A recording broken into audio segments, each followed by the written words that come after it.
part one of our presentation of conclusive evidence of Joseph Smith's polygamy. Next on Polygamy, What Love Is This?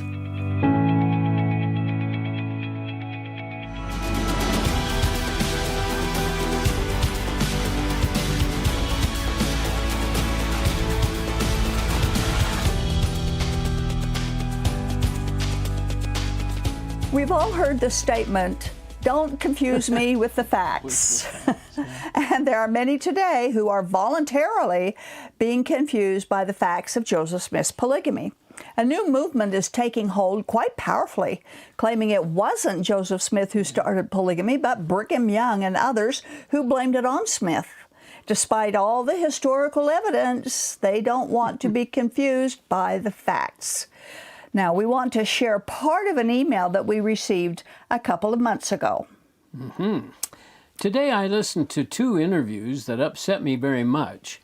What upset me about these interviews was that these people are promoting the idea that Joseph Smith never practiced polygamy, that the whole narrative that accuses him was fabricated by William Clayton, William Law, Brigham Young, and others, to further their own interests, that Joseph and Emma had a wonderful marriage and that Joseph never wrote Doctrine and Covenants, section 132, etc., etc. Surely there is true factual evidence to disprove all such ideas. These deniers must be deceiving themselves. Have you heard of this new movement to exonerate Joseph Smith? Would you even consider doing a show to give us the facts with sources about Joseph Smith's practice of polygamy? Okay. Wow, what a challenge. Yeah, what a challenge. And so, and this was written I received this in June, just a couple of months ago. Now, the lady who sent the email also had a link in the email to MormonThink.com where she said anyone can go and check the facts and resources that prove that Joseph Smith was a polygamist. The link is on the screen. Now, we also received a comment from our Facebook page from another viewer, and we shared this comment a few weeks ago, but it applies to today's topic, so we're going to share part of it again. Yeah. Doris, try to direct your accusations where they belong. Brigham Young started polygamy, not Joseph Smith, despite the LDS Church and what they claim the historical record says. It is being proven that Joseph's records were revised by Brigham Young.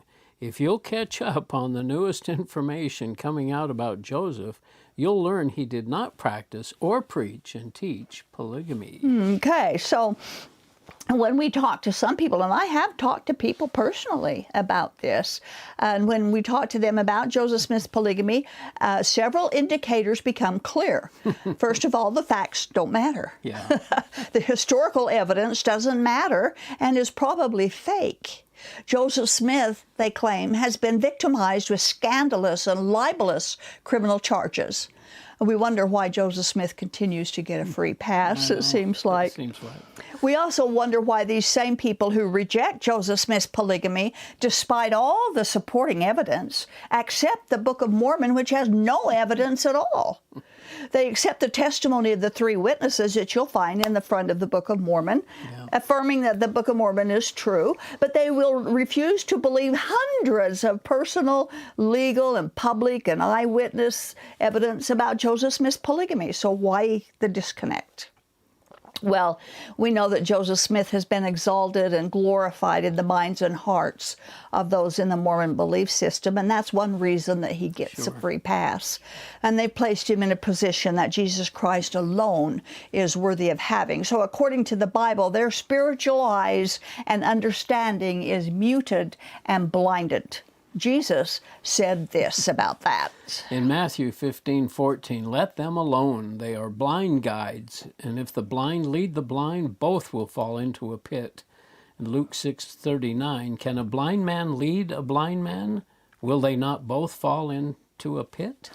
So being willingly blinded by the historical evidence of Joseph Smith's polygamy, there's not much we can, people believe what they want to believe. Well. Now, we've addressed this topic a couple of times in the past, and we'll do so again, but this time we're loaded with some new resources, which only those who refuse to see can honestly deny. Our newer source of evidence is a book written by Todd Compton, the author of In Sacred Loneliness. which is a historical resource documenting and telling the stories of 34 of Joseph Smith's wives. Todd Compton has published a follow-up book on the topic, and it's entitled In Sacred Loneliness, The Documents, published by Signature Books in Salt Lake City. Now, we read a comment from the back cover of this new book praising Compton's collecting surviving texts from 1841 to 1843 from such a diverse group of women in Nauvoo. We quote, "Young married women, older married women, teenagers, older singles, widows include previously unpublished letters, diaries, autobiographies, and fragments that were included in publications from 1840s Nauvoo through the end of the 19th century. Memories from this singular band of wives are necessary pieces in the perplexing puzzle that is Joseph Smith." In other words, Todd Compton has published documentation he compiled while he was writing In Sacred Loneliness, documentation that proves beyond any reasonable doubt the polygamous life and teachings of Joseph Smith. In writing about Smith's polygamous wives, Compton accumulated numerous computer data files consisting of diaries and letters and memoirs and legal testimonies, interviews, prayers and blessings, Relief Society minutes, and affidavits. Some of Smith's wives left little or no written documentation. Many of them, however, left extensive written memoirs and letters affirming his polygamy. In describing the trustworthiness of evidence, both historical and contemporary, in the introduction, Compton wrote this. However, it is true that one must keep a healthy sense of critical skepticism when examining in retrospective evidence. All evidence needs to be balanced with and weighed against all other evidence when possible. Now that is extremely important. All evidence needs to be weighed against all other evidence. That's right. And I don't think that those who deny Joseph Smith have done that. No, they haven't. Compton has limited the documentation in this book to the women themselves, not to other sources, evidence, but to the women, the wives themselves. But right from the plural wives. And he said he did that as a matter of space for everything. It's a thick book. There are, of course, other sources of documentation that should be included in any individual's investigation of Joseph Smith's polygamy. And we urge you, if you are in the growing numbers of people who reject historical data and believe Smith was not a polygamist, by all means, check out this book and other historical evidence and be honest with yourself. Lying or deceiving yourself into exalting Joseph Smith will have no eternal benefit for you. Now, Compton begins with Louisa Beaman, Joseph Smith's third plural wife, according to his list. She married Joseph Smith April 5th of 1841. She was 26 and he was 35. She was dressed as a man for the ceremony. Oh, boy. And Smith had asked Joseph Bates Noble to officiate the ceremony. According to Noble, their marriage included sexuality. He said there is no good reason to doubt that it did include sexuality. He was there. He was an eyewitness of the ceremony itself, and he was also married to Louisa's sister. So he would be on the, he would know some of these intimate details. Yeah. We have a quote from Compton's book, and it's about the early settling of Utah, including Smith's polygamy evidence. On page 11. On February 9, 1851, George A. Smith, the leader of the Iron Mission, named its first settlement Fort Louisa, although it soon became Parowan. John D. Lee, the mission scribe, wrote, "It was in honor of the first woman who listened to the light and voice of revelation and yielded obedience to the seal of the covenant, which is polygamy, but since has taken her exit to the world of spirits, and for this noble act her name is held in honorable remembrance in the history of the saints." John D. Lee Journal, 1850 to 1853. And it's also in the records of the Iron Mission. It's Yes. included there today. In the You can Journal go of find the it. Iron County Mission.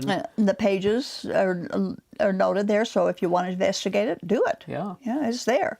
Several historical references are given to this quote. And Louisa Beaman is said to have been the very first woman who obeyed the polygamy revelation when she married Joseph Smith. Now, this was years after Smith was dead. It has several historical references are given in this quote. So are we to believe that all these references are falsified? That Brigham Young and his chums were able to obtain every one of these records, journals, and scribal notes and change them? The mission scribe notes that Louisa is said to be the first woman who yielded obedience to the revelation of polygamy, which would have to be plural marriage to Joseph Smith, not to Brigham Young. No, that's true. 3 months after Smith was killed, Louisa did marry Brigham Young for time, but LDS historical records show that she was sealed for time and eternity to Joseph Smith in 1841. The early Mormons kept very good records of their eternal marriage ceremonies. The next record in Compton's book is Zina Huntington. In a former program quite some time ago, we covered her full story in great detail. Yep. She was a plural wife of Joseph Smith, and so was her sister, Presendia Huntington. Zina was one of the dominant women in early Mormonism, and we quote from this book. Yeah, page 19. She is an important figure in the history of Mormon polygamy because she was one of the earliest plural wives in Nauvoo, and her marriage was polyandrous. Also, because she is a major figure in Mormon history, her complex marriages to Joseph Smith and Brigham Young stand in high relief. Okay, yeah. So she was polyandrous, which means that she was married to 2 men at the same time, Brigham Young and Henry Jacobs. Right. Zina was a legal wife and only wife of Henry Jacobs when Joseph Smith told her that God told him she needed to be sealed to him. Now, why would he go to a woman that's already married? It wasn't before she was married to Henry. It was after they were married. Yeah. But why would he go to her and say, God told me to marry you? I think it has to be lust. And they were married when she was 8 months pregnant. That's even weirder. And we read this quote by Compton from Zina's own diary. I am the widow of a master mason who, when leaping from the windows of Carthage jail pierced with bullets, made the Masonic sign of distress. Whoa. Yeah. Okay, that couldn't have been Brigham Young. And that was her diary. Uh-huh. Yeah. So that would have to be describing Joseph Smith. He's the only one I know in Mormon history who jumped from a window yelling the Masonic. From the Carthage jail. Right. Now, Zina was sealed to Brigham Young after Joseph Smith's death, and while she was still married to Henry Jacobs. She made these comments in Utah as a wife of Brigham Young, but she affirms that she was married to Joseph Smith. Now, are we to believe that there was a conspiratorial cover-up by Joseph Smith's widows to claim they were married to him, even though they weren't? Yeah. Why would so many women agree to such a huge conspiracy? Here's another quote from Compton's book about Zina. Zina, like Eliza Snow, was a Nauvoo veteran, a widow of Joseph Smith, and a witness to Joseph Smith as a polygamist. Her letters to Mary Elizabeth Rollins, Lightner Smith, show how important the ever-dwindling community of Joseph Smith's widows was to those women. Now, they knew each other. Some of them didn't know each other were married before he was dead, but after he was dead, they started their own little group. Maybe it was former wives of wives of Joseph. And so many of Joseph Smith's widows married Brigham Young and Heber C. Kimball, and they came west with the Mormon pioneers. They settled down in close proximity with each other, and they did form a close-knit group of Joseph Smith's plural wife widows. In Zina's chapter, we read from a family collection of papers from which Compton was able to get a lot of historical information. If you want details, by all means, get the book, because it's full of detailed footnotes and historical references. And from this particular group of historical papers, we quote. And this is from page 28. With my father's family, I entered Nauvoo May 16, 1839, saw the changes that came upon that place, his sickness, poverty, and blessings. The word of God by his prophet, he spoke of a departure. He established celestial marriage, or marrying for time and all eternity. Now, this is kind of difficult grammar, but the original, this is original grammar and spelling as is read in the diary, but we get the gist of what she's saying. Yet to those who deny that Smith was the author of celestial marriage or polygamy, which is a synonymous word for polygamy, they deny the personal eyewitness accounts. It doesn't make any sense. I don't know how they can think that it wasn't. I talked with one person and he said, but there's a lot of historical accounts, but no contemporary evidence. Well, Joseph Smith isn't contemporary. No, he's historical. 1844 he died. So. I didn't quite understand where he was coming from with that. No. Zina's chapter, of course, is a large one. Her story is very tragic. But we must move on to the next plural wife of Joseph Smith, which is Zina's sister, Presendia. Now, Presendia did not leave as much documented evidence as Zina did, nor was she a high-profile person like her sister was. After Smith's death, she became a plural wife of Heber C. Kimball. And from a historical record, we read this. This is on page 83, but what she does say is very profound. It is. She didn't write much. She wrote this. In 1841, I entered into the new and everlasting covenant, was sealed to Joseph Smith the prophet and seer. To the best of my ability, I have honored plural marriage, never speaking one word against the principle. And you know... How do you ignore that? Oh, yeah. How do you? And I've heard people say, as they justify early Mormon polygamy, well, nobody ever speaks bad about it. All those wives never said anything bad about it. They didn't dare. Actually, there is some who said some pretty bad things about it, and they obviously haven't read it. But most of them didn't dare say anything publicly about it because they really believed Joseph Smith had received that revelation from God, and they didn't dare speak against something that they thought God had said to Joseph Smith.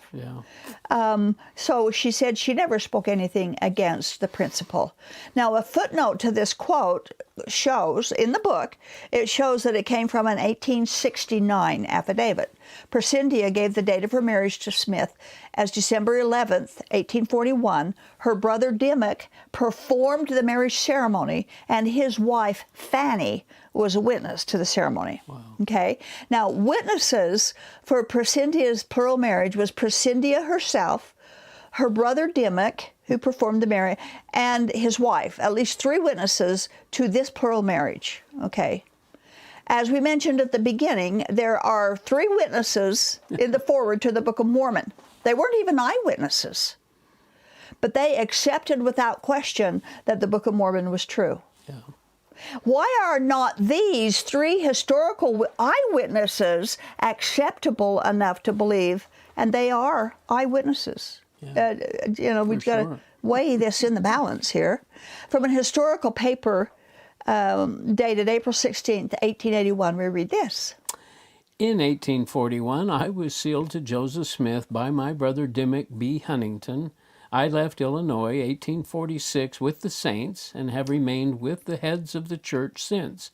I was sealed to Heber C. Kimball in Nauvoo Temple as proxy for the martyred prophet. Okay, so again, this is the second historical evidence we have from Presendia that she was a plural wife of Joseph Smith. There's no logical reason for those who deny Joseph Smith's polygamy to doubt or to reject these historical records as being actual and accurate. Yeah. Next, we present evidence that Mary Elizabeth Rollins Lightner was also a plural wife of Joseph Smith. When she was 17 years old, 25-year-old Adam Lightner and Mary Elizabeth Rollins were married in 1835. In early February of 1842, 7 years later, Joseph Smith proposed plural marriage to her, despite the fact that she was already a legally married woman. So here we go again, Joseph Smith going to married women and proposing to them. She was one of the women that Joseph Smith manipulated by saying that an angel with a flaming sword would kill him if he didn't start marrying plural wives. She was sealed to Brigham Young after Smith's death and came to Utah with the Mormons. Compton tells us this about Mary's letter-writing activities, and we quote from a portion of a letter that she wrote to Wilford Woodruff. We all know who he is. Yes, president of the church. Yeah. Mary wrote a series of letters to presidents of the LDS Church from 1881 to John Taylor to 1903 to Joseph F. Smith concerning an allowance she felt she deserved as a widow of Joseph Smith, Jr. Mary had traveled to Salt Lake City to ask Woodruff for continued financial help, but was apparently unable to obtain a meeting with him. Mary Elizabeth's appeals were generally successful. Dear Sir, I take the liberty of addressing you upon a matter of vital importance to me. I find after being a member of this church 57 years this month that I am under the necessity of asking assistance from the church for my future support. I ask this favor of you in confidence. And so she proceeds to give Woodruff some details of her poverty situation, explaining that Brigham Young had told her that he had bought a house for her in the city and that he would send for her and she and her family would be provided for. Yet Brigham Young's promise failed. She said she never saw him again. She never heard from him again. So we quote more now from this letter. I never received the house or anything. I have never called on the church for aid until the long sickness and death of Mr. Lightner. Just before my husband died, Brother Taylor allowed me $200 a year during his lifetime. He died 2 years ago and left me in debt over $100. I was sealed to Brother Joseph's family in the spring of 1831, and when Zion's camp went to Missouri, he received a commandment to take me for a wife. Okay, so... A commandment to take me for a wife. A commandment, yeah. Oh, boy. Even though she was already married, it didn't matter. Yeah. Yeah. Now, this is just a small part of a very long letter she wrote to Wilford Woodruff and is dated October 7th, 1887.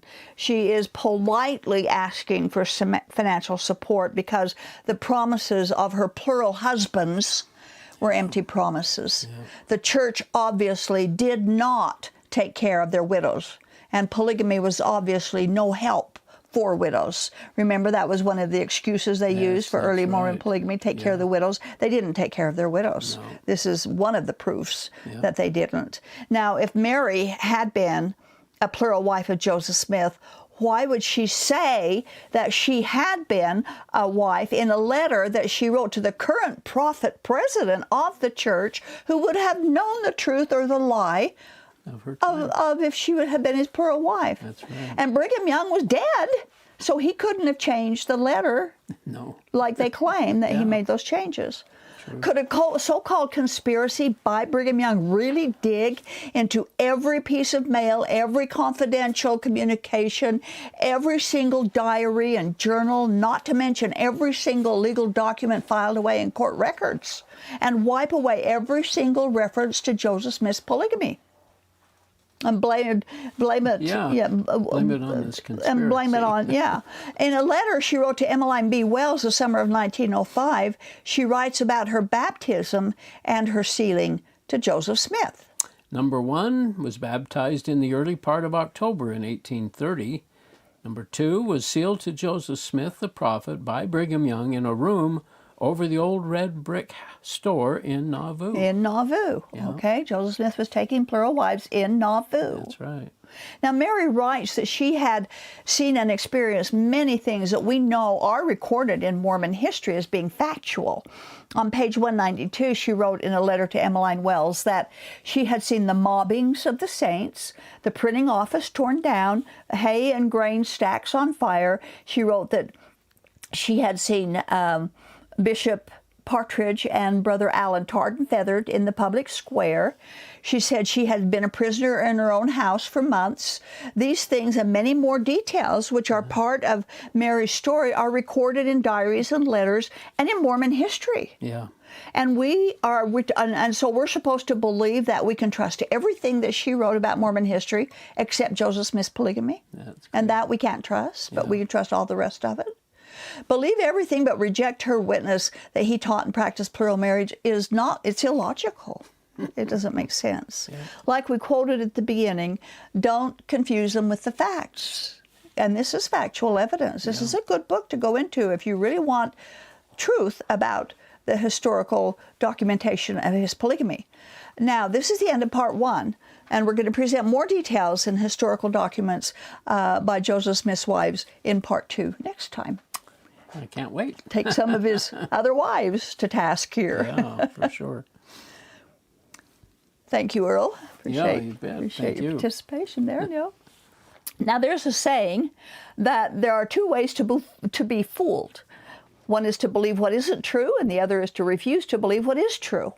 People will believe what they want to believe, despite contrary evidence or lack of evidence.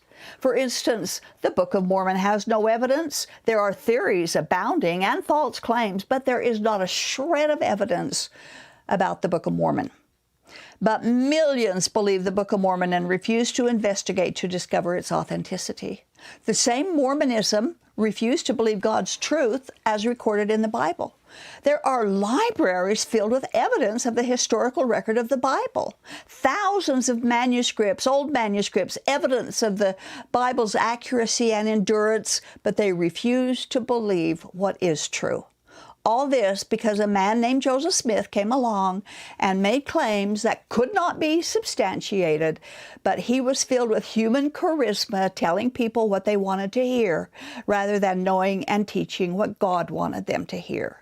2 kinds of people, believing what isn't true, refusing to believe what is true.